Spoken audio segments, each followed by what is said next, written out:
Magandang araw mga ka-true teller. Ang ating pag-uusapan ngayong araw na ito ay patungkol sa EDSI at Jobcar Love Team. Talaga namang pinag-uusapan ngayon ang patungkol sa sapilitang gustong pagproposen at ipagpakasal ang EDSI Love Team, ganun na rin ang Jobcar Love Team sa isa't isa. Ito ay utos nila Kalingap Rab at ng kanyang pamilya. Alam naman natin na wala na ang Dahan Joy dahil nakabuntis nga si Kalingap Dan.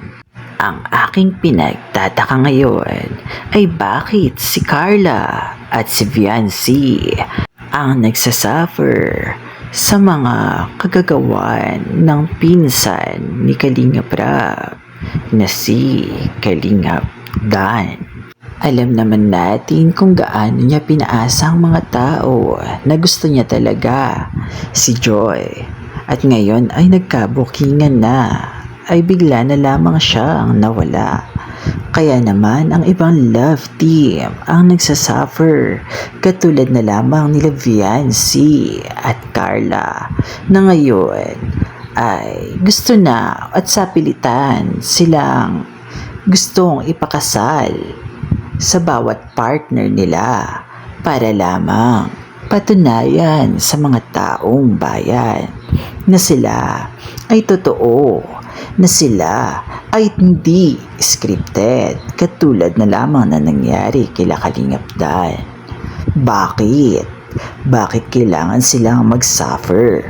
Ito ba ay taktika lamang ni Kalingap Rab para maiba ang usap-usapan at malihis sa kanyang pinsan na si Kalingap Dan? O di kaya ito ba ay kanyang taktika para mas lalong dumami ang sponsor at hindi mawala, at para mas lalo siyang pagkatiwalaan? Dahil sa mga nangyaring mga issue ay unti-unting nawala ang tiwala ng mga sponsor at viewers sa kanya. Dati, pinupush ni Kuya Val si Maribel na magpakasal dahil nga ito ay nabuntis. Ang aking pinagtataka ngayon ay bakit push sila ng push magpakasal ang Jobcar pati na rin ang EDSI Love Team, ngunit hindi naman sila buntis. Sabi nila na kapag ang Jobcar Love Team ay umabot na ng 100 episode ay magpapakasal na. Push pa more! At sa EDSI naman, pinipilit nang mag-propose nila Kalingap Rab si Kalingap Edu kay Viancy para pag ito ay nag-20 na ay magpapakasal na. Grabe kayo mga Kalingap, push pa more! Wala nang sariling mga bibig ang mga babaeng beneficiary. Wala na silang magawa dahil nga sila ay hawak nyo na. Bigyan nyo naman sila ng kalayaan mamili. Bigyan nyo naman sila ng panahon. Hindi kayo yung nagde-decide sa mga buhay nila. Hindi dahil kayo ay nakatulong ay hawak nyo na sa leeg ang mga tao.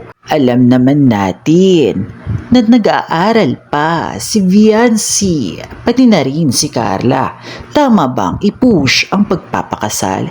Hindi ba dapat mas pinupush natin sila makapagtapos ng pag-aaral dahil yun naman talaga ang inyong tungkulin? Nung una pa lamang, yun ang inyong pangako sa kanila, hindi pagpapakasal sa kanilang mga ka-love team. Bakit kaya tila nawawalan na sila ng tiwala sa kanilang mga beneficiary? Tila gusto nila silang hawakan sa leeg, kahit naman si Dan ang may problema at hindi si Joy. Bakit kaya? Mga ka-truth teller.